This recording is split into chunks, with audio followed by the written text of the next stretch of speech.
সেহরিতে আমাদের ভাত খেতে হবে বিষয়টা কিন্তু এমন না। আমাদের সেহরিটা এমন একটা ব্যালেন্সড মিল নিশ্চিত করতে হবে, যার কারণে আমরা যে দীর্ঘ 14 থেকে 15 ঘন্টা রোজা রাখছি সেই সময়টা আমাদের যাতে উইকনেস না আসে। আমরা অনেক বেশি ভাত খাই, তো এই ভাতটা যদি খাই বা এটা যদি আমরা অ্যাভয়েড করি, সেই ক্ষেত্রে আমরা ওটস খেতে পারি, লাল চালের রুটি খেতে পারি, ঢেকি ছাটা চালের তৈরি কোনো খাবার খেতে পারি। অর্থাৎ আমাদেরকে ফাইবারযুক্ত এমন কিছু খাবার রাখতে হবে, যেমন আমরা সালাদ রাখতে পারি, 3 রকমের সালাদ।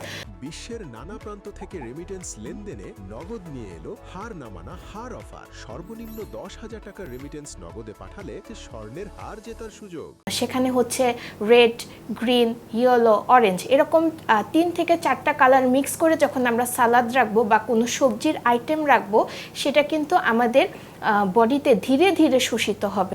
এছাড়া যে কাজটা করতে হবে, কোয়ালিটি প্রোটিন রাখতে হবে, অর্থাৎ সে ডিম রাখবে, মাছ রাখবে কিংবা মাংস রাখবে। যদি অন্য কোনো শারীরিক সমস্যা না থাকে, দুধ খেতে পারবে। পিসিওএস থাকলে বা ল্যাকটোজ ইনটলারেন্স থাকলে সে দুধের পরিবর্তে দই খাবে বা অন্য কোনো ডেজার্ট নিতে পারে।